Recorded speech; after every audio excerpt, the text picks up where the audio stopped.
네, 가양바른 성모 정형외과 변주환입니다. 성모튼튼 365 정형외과 정동석입니다. 네, 안녕하세요 원장님들. 요즘 제 주변만 봐도 손목 통증 호소하시는 분들 진짜 많은데요.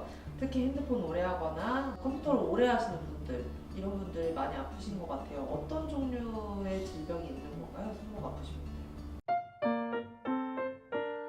손목은 이제 크게 보면 손목 바깥에 둘러싸고 있는 힘줄이라던가 여러 가지 구조물들 이쪽에 문제가 생기거나 혹은 손목 속, 관절 속에 문제가 생기는 병, 크게 두 가지로 분류할 수 있습니다. 보통 관절 바깥쪽은 이제 힘줄 쪽이 주 원인이 되는데 대부분은 이제 많이 써서 과사용해서 생기는 거고요. 힘줄은 이제 힘줄이 있으면 힘줄을 싸고 있는 이제 건초라고 불리는 힘줄을 싸고 있는 막이 있는데 이 사이에 염증이 생기는 경우가 많고 주로 마찰에 의해서 문제가 생기죠. 그러다 보니까 이제 또 힘줄이 있고 힘줄을 싸고 있는 막, 또 그걸 이제 고정해주고 있는 여러 가지 인대와 같은 지지대 구조물들이 있는데 그곳에서도 마찰에 의해서 염증이 생기기도 합니다.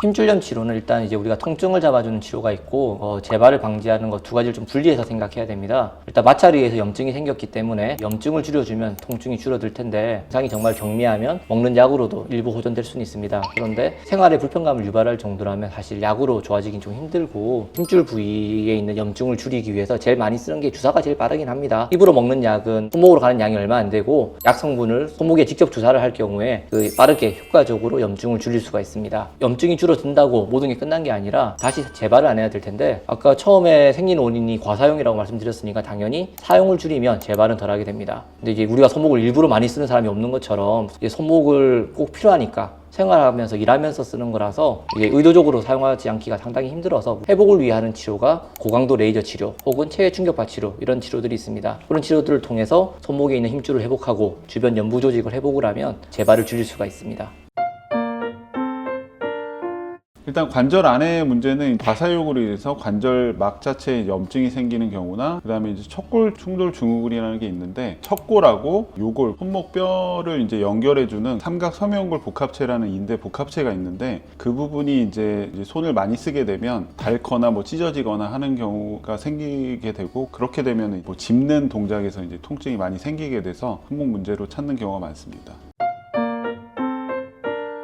척골 충돌 증후군이 이제 생기는 원인으로는 과사용이 뭐 당연히 있겠고, 유전적으로 척골 자체가 이제 좀 길게 태어나신 분들은 그 공간이 좀 좁아지면서 다른 뼈들하고 이제 인대 복합체가 자꾸 이렇게 마찰을 하는 경우가 생겨서 손상을 입는 경우도 있고, 이제 이런 경우도 있습니다. 망치를 뭐 내려치는데 그때 이제 뭐 손상이 되는 경우도 있고, 갑자기 잡아 당기는 동작을 할 때도 손상이 될 수도 있고, 갑작스런 그런 힘에 의해서 이제 좀 찢어지는 경우도 생길 수 있겠습니다. 여기 이제 피아노 키 사인이라고 이제 눌러서 이렇게 덜렁덜렁해지는 경우에 인대 복합체가 이제 찢어졌다고 이제 볼 수 있겠고, 그라인딩 테스트라고 이렇게 돌려보는 거예요. 통증이 있다 그러면 약간 이제 의심해 볼 수 있는데, 척골하고 그 손목뼈 사이에 쑥 들어가는 부분이 있는데 거기를 그냥 누르면 보통 이제 많이 아파하시고, 깜짝 놀라는 정도면 보통 이제 손상이 돼 있는 경우가 많이 있습니다.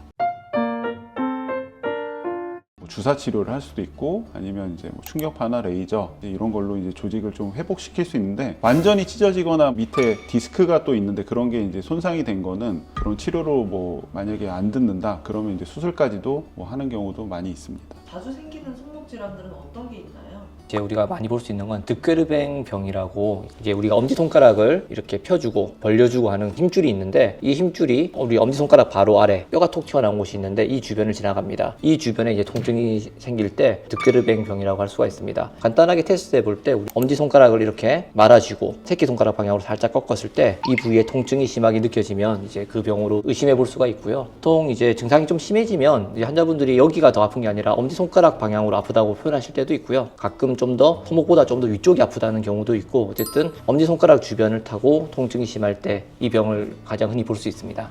그리고 그 외에 조금 더 이제 엄지손가락보다 좀 더 위쪽인 전환 쪽으로 좀 더 올라가서 통증이 느껴지는 경우도 있는데, 이 부위는 이제 우리가 엄지손가락을 움직이는 힘줄과 두 번째 손가락을 펴주는 힘줄, 두 개의 힘줄이 서로 교차하는 곳입니다. 두 개의 힘줄이 교차하고 있으니까 당연히 마찰에 의해서 염증이 잘 생길 수가 있는데, 이 부위에 문제가 생기는 걸 교차 증후군이라고 하는데, 이 부위도 상당히 흔히 볼 수 있는 문제입니다. 그리고 손목에는 그 외에도 많은 힘줄들이 있는데 제가 다 엄지손가락 방향의 힘줄염들을 말씀드렸는데요. 이쪽이 제일 흔하긴 합니다. 근데 그 외에 나머지 손가락들을 움직이는 힘줄들도 손목의 가운데나 척측, 새끼손가락 방향으로 지나가는데 이 부위도 역시 마찰에 의해서 힘줄염이 자주 발생하는 곳들 중에 하나입니다.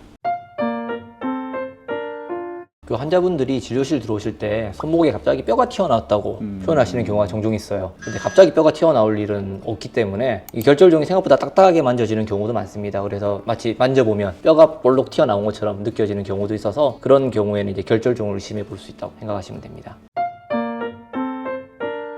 손목 자체를 과신전하거나 뭐 과굴곡하는 게 좋지가 않은데 자기도 모르게 이렇게 막 그 자세가 막 짚고 있거나 아니면 뭐 이렇게 꺾고 있거나 이제 그러는 경우가 좀 있는 것 같아요. 뭐 아프신 분들은 내 생활 속에서 뭐 유발하는 게 없나 한번 생각해 보시고 그거를 좀 안 하시는 게 좋을 것 같고, 중요한 거는 이제 좀 많이 안 써야 되니까 좀 제대로 된 보호대로 좀 보호를 해줄 수 있으면 해주고 덜 쓸 수 있으면 조금 덜 쓰는 게 예방 겸 치료라고 보시면 되겠습니다. 사람들이 핸드폰을 쥐고 있는 시간이 상당히 긴데 이게 핸드폰 사용하면서부터 유령률이 많이 높아졌다고 하는 말이 있어요. 누워서 핸드폰을 볼 때 그리고 앉아서 핸드폰을 볼 때 손목을 이렇게 꺾은 상태로 핸드폰을 보는 경우가 많은데 손목을 이렇게 꺾어 보거나 하면 이쪽에 충돌 증후군이 더 유발될 수도 있고 핸드폰 쥘 때도 손목이 너무 꺾이지 않도록 조심해야 되는 부분이 있습니다. 이것저것 여러 가지 질병들을 말씀드렸는데 사실 증상이 서로 유사하기도 하고 스스로 자기 손목을 평가하기에는 좀 어려운 부분이 있는 건 사실입니다. 불편하실 때 기본적으로 말씀드린 내용을 바탕으로 판단해 보시고 고민스러울 때는 언제든지 병원을 찾으셔서 전문의의 정확한 진단을 받으시고 치료를 하시면 되겠습니다. 감사합니다. 감사합니다.